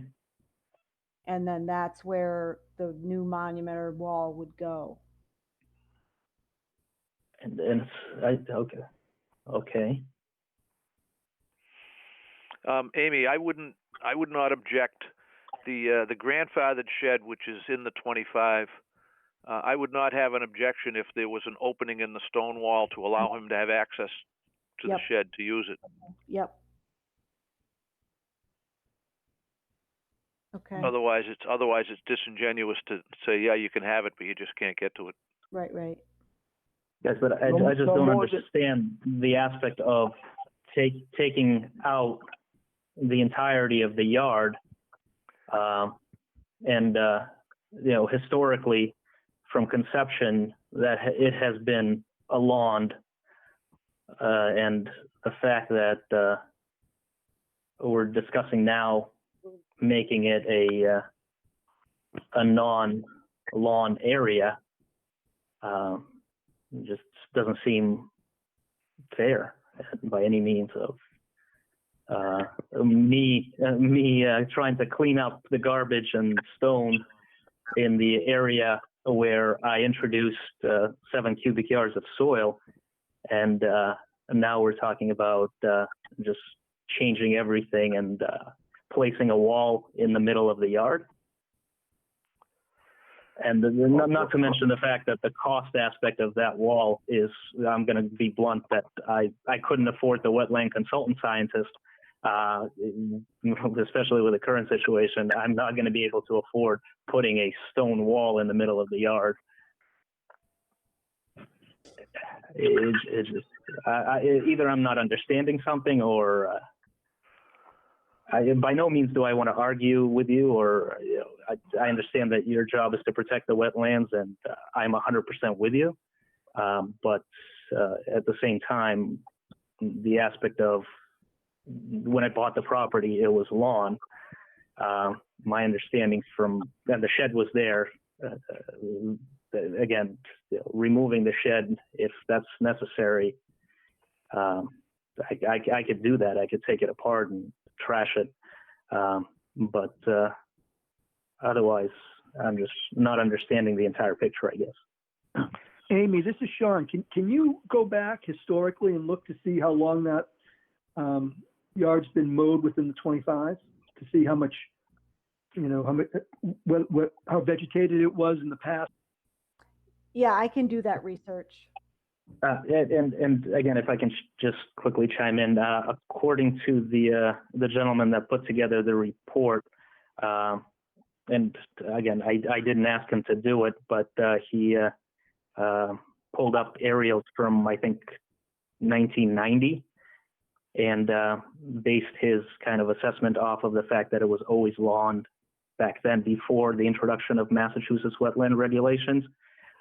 He also did soil samples and noted the fact that in the actual wetland areas, there's also like historic fill, which he suspects originally when the house was built, they did fill some of that in. If you get a chance to take a look at what he wrote up, that's my understanding of his kind of assessment digging down there. Okay. Lou? Lou Napoli? We lose Lou. Did we lose Lou again? I guess so. How about Sean? Is Sean out there? Is it just you and me, Amy? Are we the only ones left? I'm here. Jack is still here. Okay. So does I'm just gonna put this out there. Would anybody object if I moved to continue this to the next meeting so we could do a little more background research on the site? Yeah, I was going to suggest the same thing, Al, because it sounds like the homeowner got. It sounds like he got. He's very surprised at the requirements, the conditions. And I think he probably needs some time to think this over and get some advice. And also, if we can see the timeline, there might be some areas that are actually grandfathered. If let's take a more in-depth look at the timeline. I agree. All right, so I don't know who's out there. Do we really lose Lou and Sean again? Are they?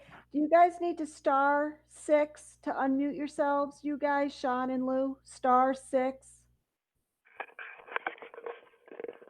Well, they were. Can you hear us now? Yeah, yes. We got you. Beautiful, we got you. So, Sean, I was just discussing the possibility of I was going to move to continue this to the next meeting to give Amy a chance to do a historical timeline on the property, so we could have a better understanding of what happened and when it happened. No, I think that's a great idea. I don't know how long I was muted. Did you guys hear my comments in that regard before? I don't think we heard you, Sean. Okay, no, because that's what my question was, if it was able to go back in time and look at this historically to see when that area was cleared, and obviously if it's been there before the Wetland Protection Act, then it's grandfathered in. Yeah, let's understand if there might be some grandfathering that might take place here. So is Lou? Did we have Lou? Yeah, I'm still here. Okay. All right, Lou, I'm going to offer a motion to continue this to the next meeting for purpose of historical timeline research. Very good. Second. You have a second? Yeah, so moved. All those in favor say aye. Aye. Aye. Okay. Opposed? And that's unanimous. Okay. So Sergey, we'll circle back before the next meeting, which is June 10th. I greatly appreciate that. Okay. Thank you. Okay. Thank you. Thank you. Thanks, buddy. everyone. Yep. All right, next one, Amy, we're running late. No, I'm sorry. Okay, so 2 more things. I need you guys to take a vote to authorize my signature for the following permits that were issued at the March 25th, April 8th, and April 22nd meetings. So it's an extension for Hillside Road 242-1676, Certificate of Compliance 16 Osgood 242-1352, Order of Conditions for 633 Turnpike 242-1774, Order of Conditions for High Street Avalon Bay 214-1760, modification to the Order of Conditions for 60 Leanne Drive 242-1773, extension for the Mary Mac College Order of Conditions 242-1702, and the enforcement order for the Smolak Farms allowing them to breach the dam. So moved. Second. All those in favor say aye. Aye. Aye. Opposed, and that's unanimous. All right, thank you. And then I Thank wrote you, Amy. a draft decision for 221 Blue Ridge Road. And they're really boilerplate conditions. I did a $1,000 bond.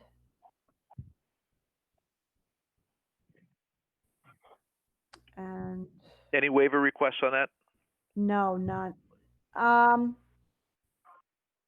Yes, you guys voted in you voted on it, allowing a sliver of the retaining wall to be in the 50-foot no disturb zone because Okay, it's already there. I remember that now. Yep. Yep. I'll move it. Okay. Second. All those in favor say aye. Aye. Aye. Okay. Opposed? That's unanimous, Amy. All right. Thank you, everybody. Sorry about all the technical difficulties. All right. I know, I can't, motion to adjourn. So moved. Yes. Okay. I've got a motion and a. You have a second. Second. All Motion right, a all second. those in favor say aye. Aye. Aye. Aye. All right. Thanks, Opposed? everybody. That's unanimous. We are adjourned. Okay, thanks. Good night. All right. It's Good night, Miller time. everybody. Good night, all. Good Good night. night, everybody. Good night. Okay.